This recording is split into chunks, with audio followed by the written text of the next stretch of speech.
Jika akan melakukan pengangkatan yang punya risiko kecelakaan yang tinggi, buatlah plan sebelum bekerja.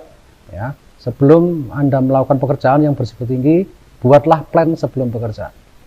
Kemudian, apa saja yang kita lakukan?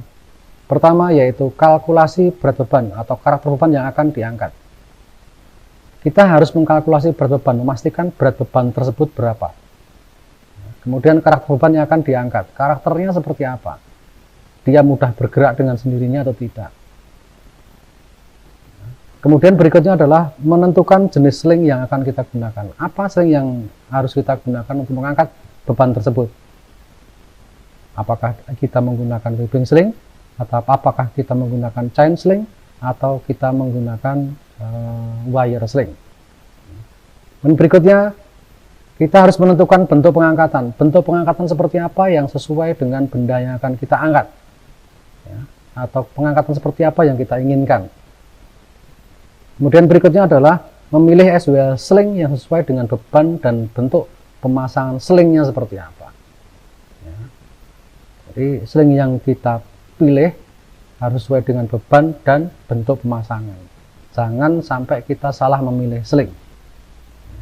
Itu tadi, jika kita melakukan pekerjaan yang berisiko kecelakaan tinggi, kita harus membuat plan-plan tersebut. Berikutnya, perbedaan antara lifting dan towing. Apa sih perbedaan lifting dan towing? Lifting adalah pengangkatan, towing adalah narik. Bedanya adalah, jika lifting, dari waktu ke waktu, sepanjang waktu pengangkatan, beban cenderung stabil. Ya, lifting itu beban cenderung stabil, tidak berubah. Ini adalah beban, yang ini adalah waktu. Ketika kita melakukan pengangkatan, beban cenderung stabil, tidak berubah. Beban yang ditopang oleh sling dan oleh kren cenderung stabil, cenderung tetap, tidak berubah-ubah. Itu adalah lifting. Bagaimana dengan towing? Kalau towing, dari waktu ke waktu, selama kita melakukan towing, beban itu bisa berubah-ubah.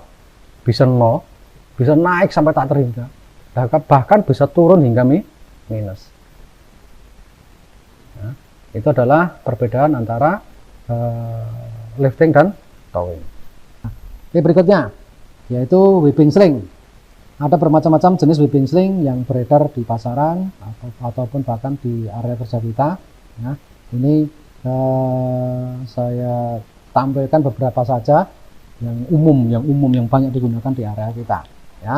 Yaitu ada flat eye sling, kemudian plan D sling, kemudian reverse eye sling, kemudian endless sling dan D sling with choker, kemudian reduce eye sling dan with loop sling. Nah, dari kesekian webbing sling ini ada fungsinya masing-masing, ya, ada fungsinya masing-masing. Nah, banyak digunakan di area kita, itu kebanyakan adalah flat eye sling dan reverse eye sling. Ya. Nah, keduanya ini memiliki fungsi yang berbeda-beda. Apa fungsinya flat eye sling? Flat eye sling ini adalah webbing sling yang jika kita gunakan, jika kita melakukan pengangkatan yang tidak mementingkan pergerakan. Namanya kita ngangkat benda mau dipindahkan dari area yang satu ke area yang lainnya, tidak terlalu jauh. Benda itu mau muter kah mau diem, kita tidak persoalkan. Nah, Anda dapat menggunakan yang namanya flat eye sling. Tapi jika Anda akan melakukan pengangkatan benda, contohnya transmisi akan dipasang ke dalam engine gitu. Transmisi dipasang ke engine. Nah, ketika kita pasang transmisi kan harapannya tidak ada pergerakan transmisi. Ya, ketika kita angkat, ya sudah diam, tidak boleh gerak muter-muter. Nah, webbing sling yang Anda butuhkan adalah reverse eye sling. Webbing sling ini mengurangi terjadinya perputaran pada benda yang akan kita angkat. Kemudian plan D sling. Nah, plan D sling ini adalah sebuah webbing sling yang hanya boleh digunakan untuk pengangkatan dengan formasi strike,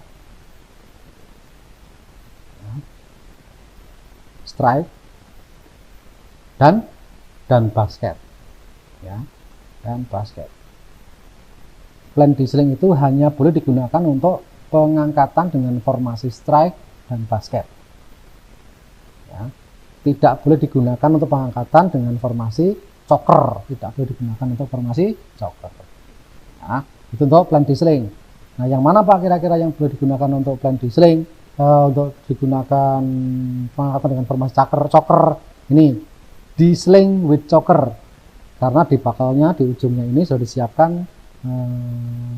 tempat yang dapat kita gunakan untuk formasi choker. Di sling with choker ini dapat digunakan untuk pengangkatan jenis strike, tegak lurus langsung, kemudian basket itu yang begini ini memang benda kerjanya. Kemudian choker itu jika benda kerjanya seperti ini, yang dililitkan itu diikat-ikatkan, namanya choker ya. Di sling with choker dapat digunakan untuk pengangkatan strike, basket maupun choker. Plan di sling tidak diizinkan digunakan untuk pengangkatan dengan formasi choker ya. Secara umum keseluruhan yang lainnya saya rasa dapat digunakan untuk pengangkatan yang lain. Ini adalah yang lebih spesifik dari beberapa webbing sling tadi ya.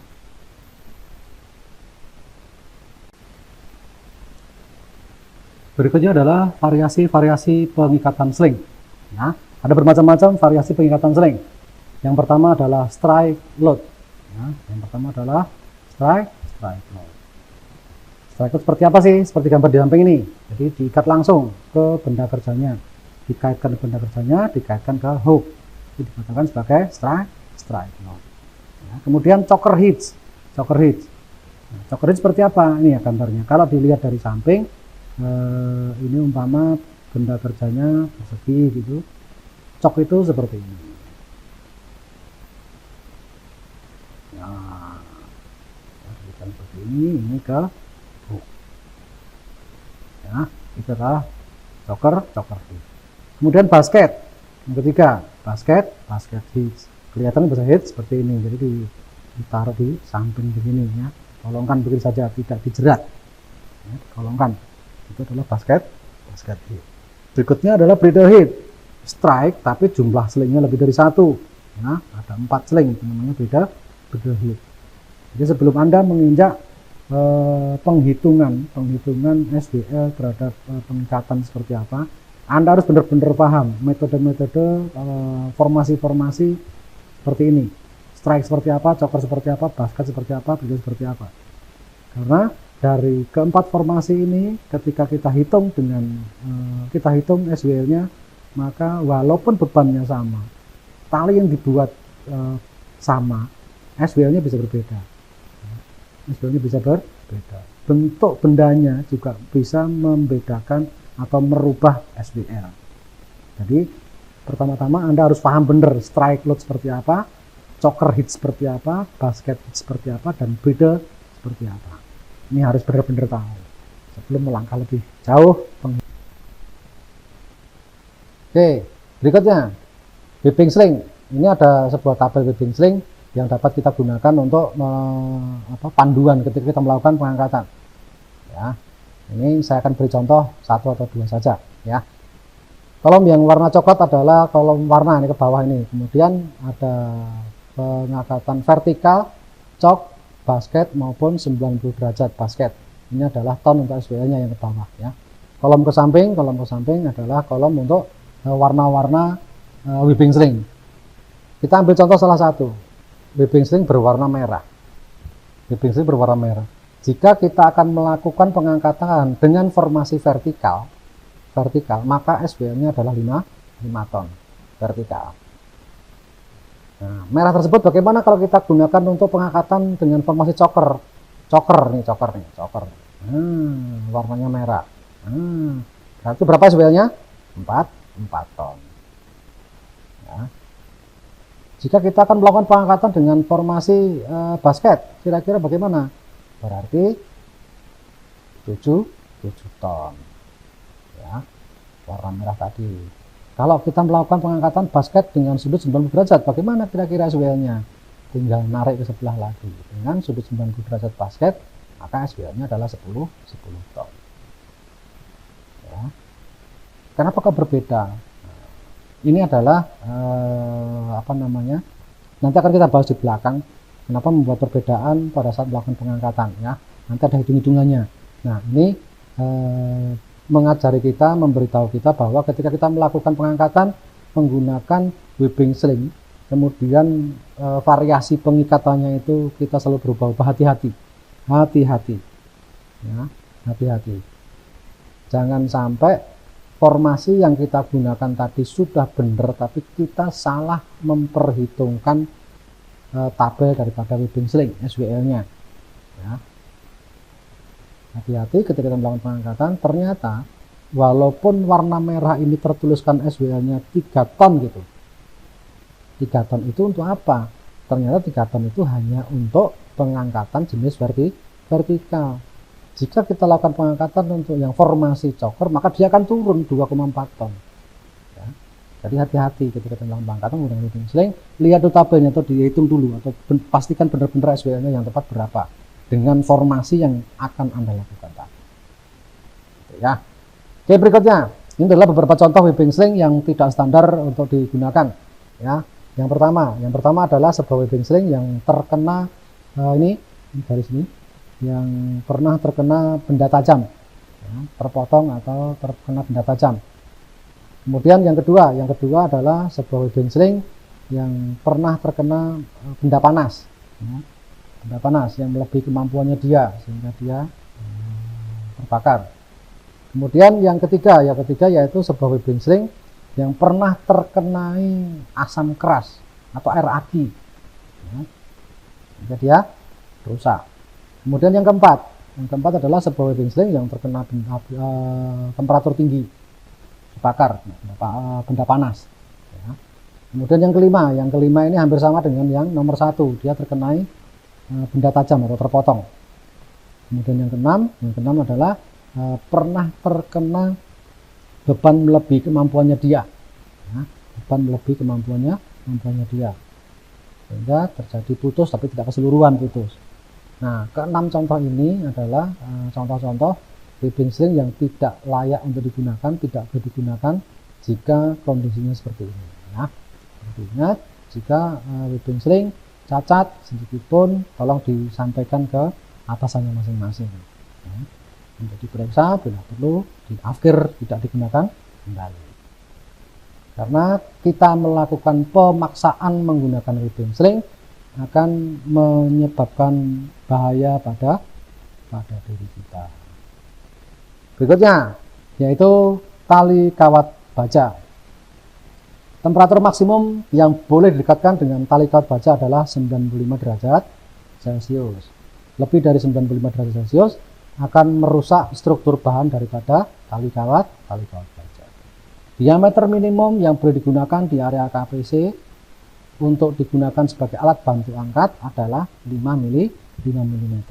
Kurang daripada 5 mm tidak diizinkan digunakan sebagai alat bantu angkat di area KPC.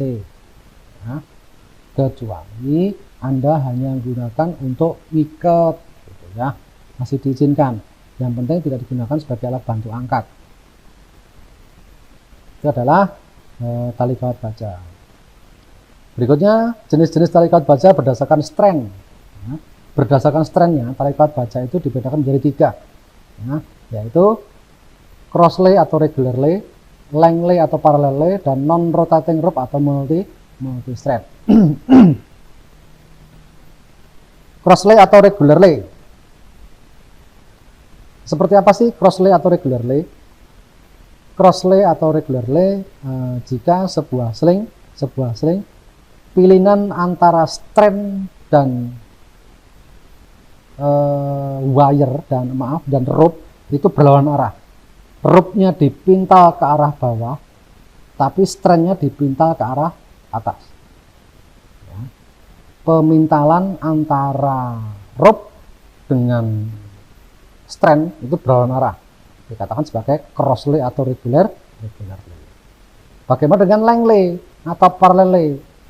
Nah, jika pilihan antara rope dengan strand itu searah, sama-sama ke bawah atau sama-sama ke atas, ya, sama-sama ke bawah atau sama-sama ke atas, itu dikatakan length lay atau parallel lay. Kemudian berikutnya adalah non rotating rope atau multi strand. Nah, dikatakan multi strand jika strandnya terdiri dari beberapa lapisan, tidak hanya satu lapisan. Ya, ini adalah lapisan-lapisan strand yang luar nih. Ini dan ini adalah lapisan strand. Dikatakan sebagai multi strand. Nah, atau non rotating rope. Kenapa dikatakan non rotating rope? Ya, harapannya seling ini jika digunakan sebagai alat bantu angkat, dia tidak menyebabkan atau mengakibatkan pergerakan pada benda yang akan diangkat, tidak berputar. Kenapa? Karena pemilingan strand bagian luar dengan strand bagian dalam itu berlawanan arah. Strand bagian luar dipilin ke arah bawah, strand bagian dalam dipilin ke arah atas. Sehingga meminimalisir terjadinya pergerakan atau perputaran benda kerja ketika kita angkat. Itu adalah non rotating rope atau multi strand, non rotating rope atau multi strand. Nah, demikian tadi yang berdasar tali kawat baja berdasarkan strandnya. Berikutnya pemeliharaan tali kawat baja. Pemeliharaan tali kawat baja. Penggunaan tali kawat baja secara benar itu sudah termasuk daripada pemeliharaan tali kawat baja. Ya, tidak hanya merawat, menyimpan, membersihkan, naruh yang benar itu sebagai pemeliharaan, tetapi ketika kita melakukan penggunaan tali kawat baja dengan benar, itu sudah termasuk daripada pemeliharaan atau perawatan. Ya. Ini ada beberapa contoh penggunaan tali kawat baja yang benar maupun yang salah. Ya. Ini yang pertama dulu kita lihat seperti apa sih, kenapa sih dikatakan tidak salah atau tidak boleh. Kenapa? Karena di dalam cincin atau kolongnya seling tersebut tidak dilapisi dengan sadel anti gesek. Ya. Seperti yang gambar kedua ini, tidak dilapisi anti gesek. Nah, yang kedua ini dilapisi anti gesek, terbuat dari timah, dari aluminium. Tujuannya apa? Agar tidak mudah aus. Ya. Di tempat cincinnya tadi yang sering ketemu dengan seling lainnya ketika dipasang atau dikaitkan ke hook, ya, dikaitkan ke hook, sehingga ini agak tahan karena tidak mudah aus, gitu ya. Ini yang benar, yang nomor 2, nomor 1 salah. Kemudian berikutnya nomor 3 juga salah juga. Kenapa salah? Karena pemasangan seling tersebut menggunakan sakel. Cara masang sakelnya yang salah, bukan masang selingnya yang salah, tapi masang sakelnya. Masang sakelnya terbalik. Harusnya skrunya atau pinnya itu letaknya ada di cincinnya seling. Seperti ini, gambar nomor 4. Ini terbalik. Skrunya dipasang pada seling yang naik ke hook. Kenapa kok nggak boleh? Dikhawatirkan ketika terjadi pergerakan seling, hooknya bergerak ke bawah, ini akan mengakibatkan skru dikendur. Skru kendor lepas, itu yang bertahan. Ya. Berikutnya melakukan pemasangan hook seling pada hook.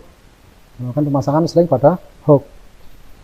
Karena ini kaitannya dengan pemeriksaan, jadi kami akan sampaikan seperti apa sih pemasangan seling pada hook itu yang tepat. Ingat, jangan sekali-sekali Anda masang seling pada hook itu lebih dari 1. Ya. Jika Anda melakukan pemasangan pada sebuah hook, ini namanya hook, gitu ya. Hook. Jangan semua seling dipasang di sini. Misalnya Anda pengen masang 4 seling itu, semua dikaitkan di hook, nggak boleh. Ya, tidak boleh memasang seling lebih dari 1 pada 1 hook. Jika ingin menambah atau memasang seling lebih dari 1, maka Anda dianjurkan menggunakan sakel. Sakel apa yang diizinkan digunakan untuk pemasangan seling lebih dari 1? Gunakanlah sakel yang berjenis busur, ya, atau bow sakel. Ya, bow sakel. Nah, itu adalah anjurannya ketika masang seling. Tapi ada lebih tidak kalah pentingnya lagi ketika Anda melakukan pemasangan sakel tersebut atau benda-benda lain kepada hook. Ya, masukkan ke hook sini. Hati-hati. Jaga jari tangan Anda jangan sampai terjepit. Ya, jaga jari tangan Anda jangan sampai terjepit. Gunakan kedua tangan, jangan tangan satu, jangan merasa kuat. Ya, gunakan tangan 2 untuk memasang sakel atau seling pada hook. Ya. Pastikan Anda paham latch atau kunci pada hook tersebut seperti apa. Jangan sampai ketika Anda masukkan ternyata tangan Anda terjepit safety latch pada pada hook. Nah, pastikan sebelum memasang Anda pelajari dulu safety-nya ini seperti apa sih, ya. Terkait dengan hook, hati-hati dengan tangan Anda, masang dengan dua tangan.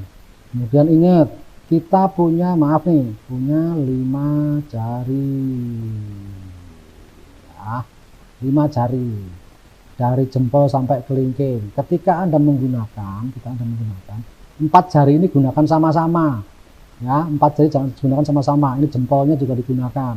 Jangan hanya menggunakan 4 jari saja, yaitu jempol dan 3 jari tengah. Ya, jempol 3 jari tengah, kelingkingnya memisah jauh, tahu maksud saya kan? Nah, kalau model-model seperti itu cocoknya bekerja di salon, bukan bekerja di workshop. Hati-hati. Nah, kalau megang juga yang bagus, jangan cuma megang kunci pakai telunjuk sama pakai jari tengah. Megang apapun yang kokoh, yang kuat, gitu ya. Oke, ya. Berikutnya adalah Anda dilarang memberikan gaya dorong atau pemukulan terhadap sling ketika Anda melakukan pengikatan choker, ya. Dilarang memukul sling ini. Kenapa? Karena akan memperkecil sudut benda kerja terhadap sling atau sudut include. Sangat berbahaya, ya. Sangat berbahaya, sehingga menambah titik-titik stres atau titik tekukan. Nah, batas sudut minimumnya berapa? 45 derajat. Kurang dari itu nggak boleh, lebih dari itu boleh. Naik ke atas ke sana. Pak, dipukul nih Pak, bagusnya biar tidak merosot. Kalau pengen tidak merosot, jangan dipukul, tapi dililit, ya, dililit 2 kali. Enggak apa-apa Pak, tidak berpengaruh dengan SWL, tidak, lebih aman, ya. Dililit saja daripada Anda mukul sling ini tertekuk, di sini tertekuk, ya. Oke, kita lanjutkan. Berikutnya adalah pemeriksaan tali kawat baja terentang atau meregang. Jika sebuah tali kawat baja mengalami terentang atau meregang, tali kawat baja tersebut tidak diizinkan untuk digunakan. Kemudian tertekuk, tidak diizinkan Anda menggunakan tali kawat baja atau sling yang kondisinya sudah tertekuk. Ini nih agak polemik ini ya, agak polemik. Loh Pak, kalau nggak dipakai nggak ada Pak lainnya. Jawabannya harusnya bukan seperti itu. Hilangkan dulu penyebab yang namanya tertekuk. Tertekuk itu karena apa sih? Karena Anda sering melakukan pengangkatan karena selingnya kepanjangan, itu dilipat. Seling panjang itu dilipat. Yang dua dimasukkan ke hook atau ke benda kerja, yang ini masukkan ke hook. Sehingga seling tersebut terlipat dan ujungnya ini akan bengkok seperti ini. Atau bahkan dibalik, cincinnya dipasang di hook, yang bawah dipasang di eyeball.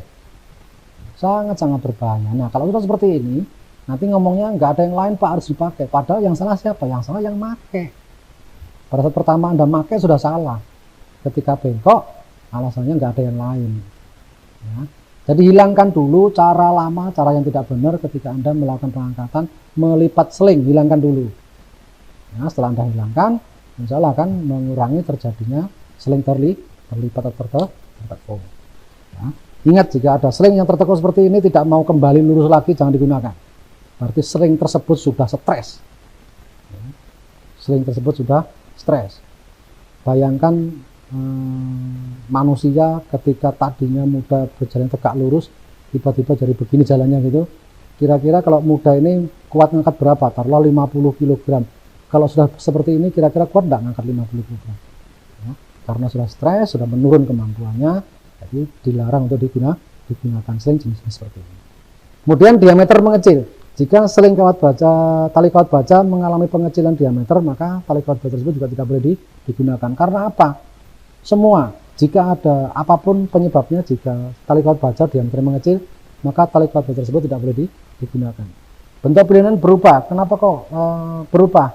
Ya mungkin karena ada kesalahan waktu pengangkatan, pernah kena kejutan, ya, ketika mencuat seperti ini, berubah bentuk seperti itu, maka tidak diizinkan kawat baja tersebut digunakan sebagai alat bantu angkat. Berikutnya, sangkar burung. Ya, sangkar burung, bukan sarang burung. Ya, jika ada kawat mencuat-mencuat seperti ini, maka tali ikat baja tidak boleh digunakan. Retak, terjadi keretakan pada klem, ya, tidak boleh digunakan. Kemudian kawat putus tidak boleh lebih dari 10% dalam 8 kali diameter. Jangan sampai terjadi kawat putus lebih dari 10% dalam 8 kali diameter. Apa maksudnya? Tidak boleh lebih dari 10% dalam 8 kali diameter. Umpamanya diameternya ini 10 mm. Kira-kira 10%-nya berapa? Yaitu 1 mm. Ingat dulu ini, 10%-nya adalah 1 mm. Nah, kalau 8 kali diameter berarti berapa? Berarti 10 mm ini tadi dikalikan 8. Berapa? Berarti 80 mm. Jadi Anda harus mengukur seling tersebut sepanjang 80 mm. Ya, 80 mm ini panjangnya 80 mm. Setiap panjang 80 meter dilihat ada enggak kawat putus itu lebih dari 1 mm. Setiap 80 mm Anda lihat ada enggak kawat putus lebih dari 1 mm. Jika tidak ada, maka masih dapat digunakan. Jadi setiap 80 mm, 80 mm, 80 mm gitu. Semua diukur jarak 80, 80, 80 sepanjangan seling itu. Jika ada sebagian seling tersebut putus lebih dari 1 mm, maka seling tersebut tidak diizinkan untuk digunakan kembali sebagai alat bantu angkat. Jelaskan. Kemudian berkarat.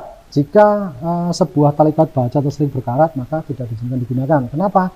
Karena ketika kawat tersebut berkarat, maka diameternya ini akan berkurang. Ya, diameternya ini akan berkurang. Kemudian keausan tidak lebih dari 33% pada tiap-tiap pilihan. Jika terjadi keausan pada strandnya ini, tiap pilihan itu kurang dari 33% itu masih boleh digunakan. Tapi kalau sampai lebih dari 33%, maka seling tersebut tidak boleh digunakan. Ya, pada strandnya itu kira-kira ada enggak keausan lebih dari 33%? Kalau kurang dari 33% masih boleh digunakan. Lebih dari 33%, maka seling tersebut secara keseluruhan tidak boleh digunakan. Alat bantu angkat. Yang pertama adalah sakel. Sakel ada dua jenis, ada bow sakel, ada D-sakel. Bow sakel dan D-sakel. Bow sakel itu dikatakan bow sakel karena menyerupai busur panah. D-sakel karena menyerupai huruf D. Dari setiap jenis ini tadi, D maupun bow sakel itu mempunyai model yang bermacam-macam. Ya. D-sakel ada jenis safety pin D, round pin D, dan screw pin D. Bow sakel juga demikian, ada safety pin bow, round pin bow, dan screw pin bow. Dari masing-masing punya kelebihan dan kekurangan. Tapi di area kita, di area KPC, itu kebanyakan menggunakan yang screw pin D maupun yang screw pin bow. Ya, sudah jarang digunakan yang safety pin maupun round pin ini. Oke, berikutnya adalah konstruksi daripada sakel.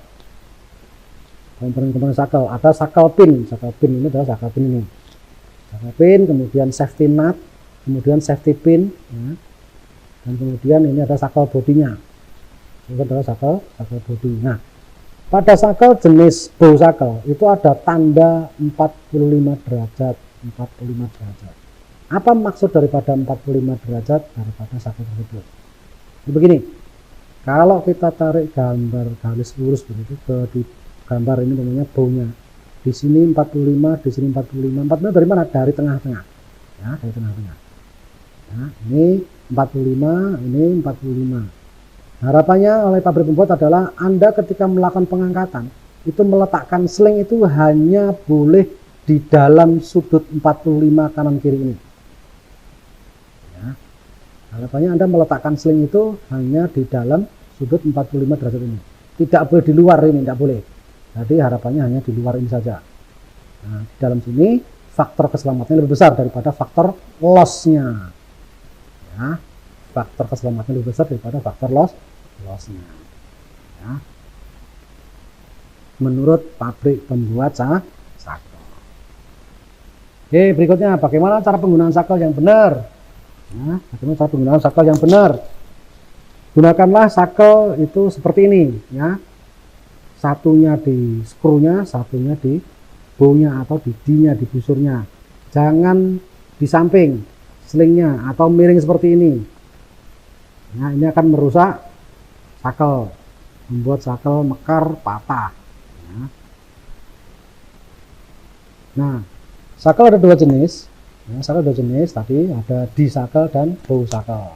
Nah, kalau D-sakel itu hanya boleh digunakan untuk pengangkatan atau diberikan beban dua arah saja.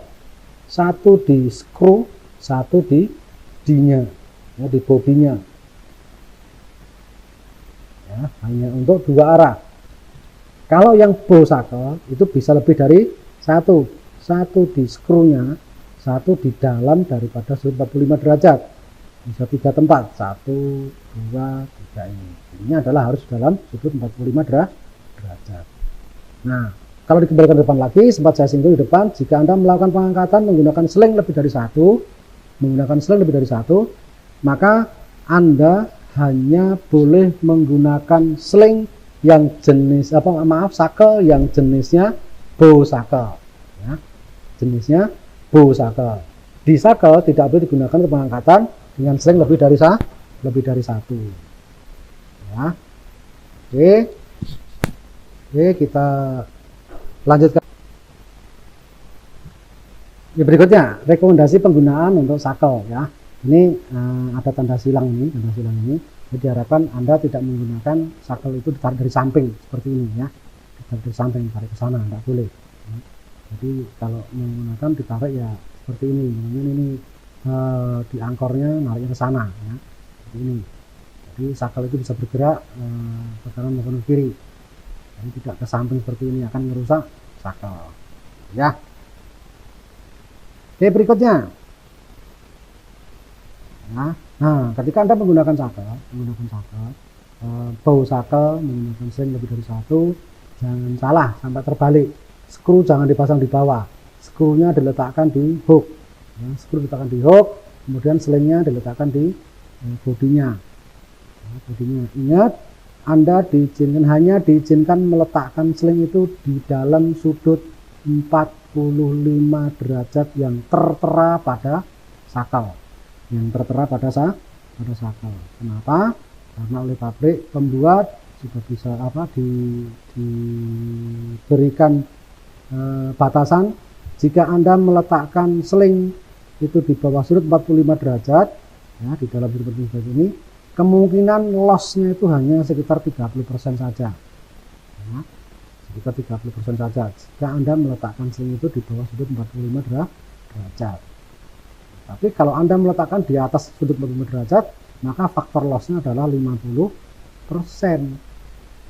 Ya, 50%. Jadi sangat-sangat berbahaya. Dianjurkan letakkanlah sling itu di tengah-tengah sudut 45 derajat yang tertera pada sakel.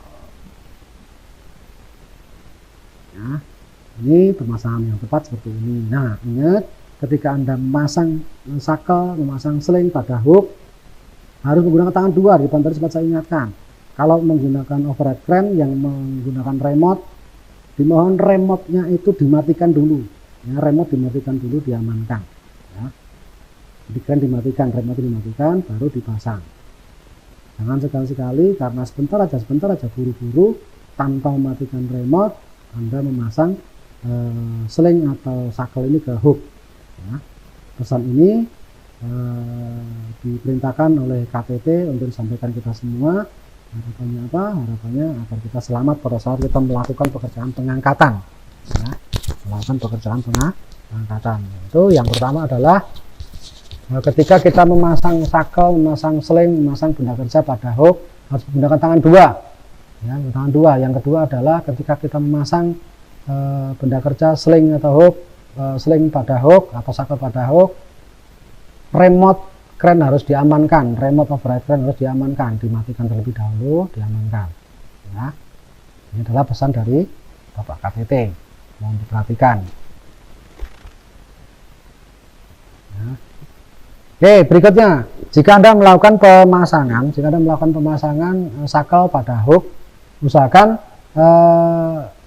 jika ingin sakel tadi itu stabil pada hook, tidak terjadi pergeseran, maka pasanglah seperti ini, dipasang washer pada kanan kiri hook, masangnya di skrunya sakel, ya. Nah, di tengah-tengah, di pinggir-pinggir sini, ya, di pinggir sini, cari washer yang besarnya sesuai dengan pinnya sakel, kemudian dipasangkan di tengah-tengah sini. Untuk apa? Untuk agar didapatkan kestabilan pada sakel, tidak bergeser ke kanan maupun ke kiri. Ya. Oke, berikutnya, ini tadi sempat kita sudah bahas di depan, ya.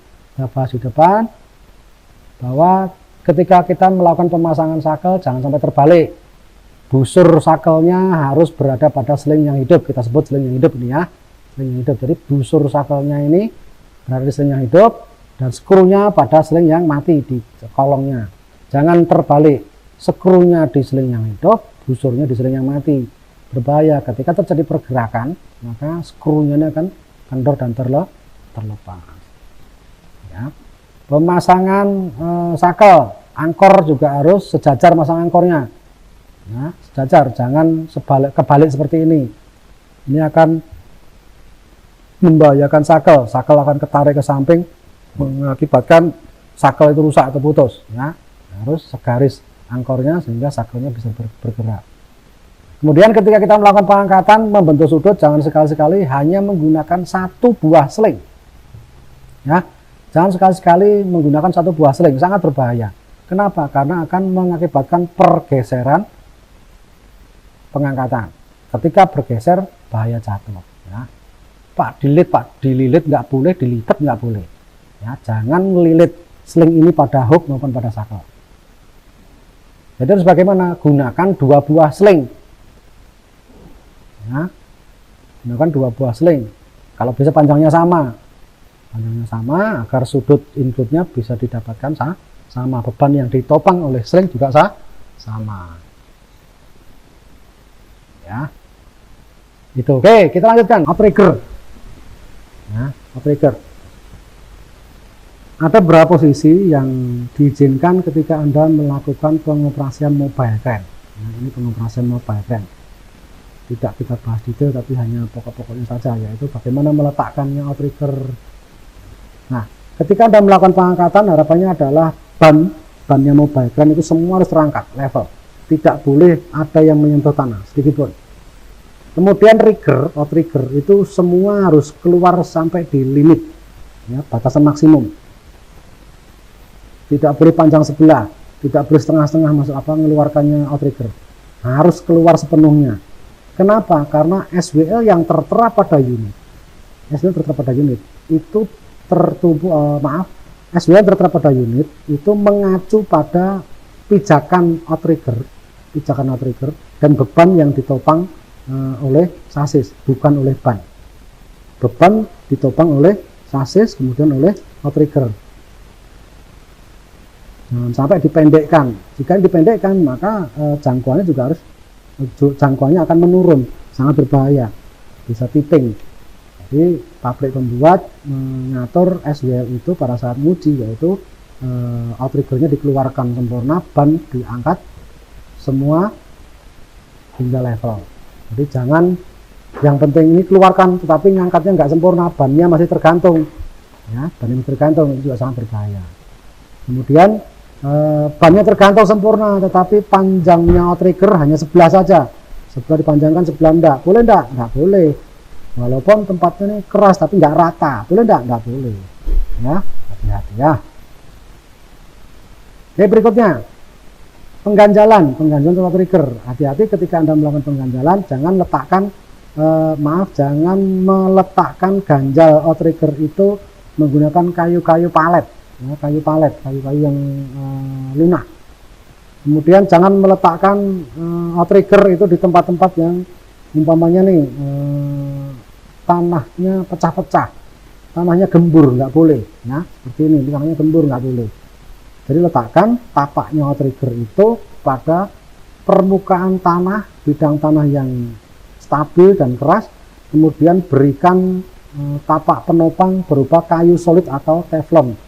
Nah, kayu solid, kayu keras atau teflon atau logam, nah, agar kren dapat menapak ke tanah dengan baik.